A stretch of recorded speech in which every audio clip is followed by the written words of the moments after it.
नमस्कार शेतकरी बंधूंनो, शेतकरी मित्रांनो, आपला केळी बाग असो, आपला फळबाग असो, तर आपण त्याच्यामध्ये जे काही आपण तणनाशकाचा यूज करत असतो. तर शेतकरी बंधूंनो, आपण सर्वात मेन मुद्दा म्हणजे जमिनीला जे नापीक नसेल, म्हणजे जमिनीचं नुकसान होणार नाही, असं आपण तणनाशकाचा यूज केला पाहिजे.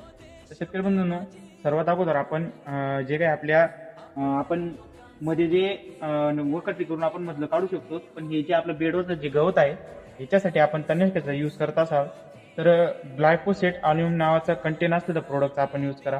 म्हणजे जेणेकरून जमिनीमध्ये जाऊन जे काही आपल्या जमिनीला गॅसपर्यंत प्रदार हे धरून ठेवणार नाही, तर जमिनीमध्ये जाताच ते न्यूट्रन झालं पाहिजे. तर शेतकरी बंधूंनो, त्याचा डोस घेत असताना आपण 100 ml प्रतिपंप घेऊ शकतात. त्याचसोबत आपण मीठ किंवा निंबूचा यूज करू शकतात. ग्लायफोसेट अल्युमिनियम नावाचा कंटेन असलेला प्रोडक्ट आपण यूज करा.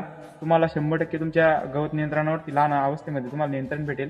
आणि मेन कारण म्हणजे जे काही आपल्या केळीच्या मुळा असो किंवा आपल्या कुठल्याही पिकाच्या मुळ्या असतील, तर त्या मुळांना त्याचा कोणताच साईड इफेक्ट होत नाही. त्याच्यामुळे आपण ते यूज केलं पाहिजे.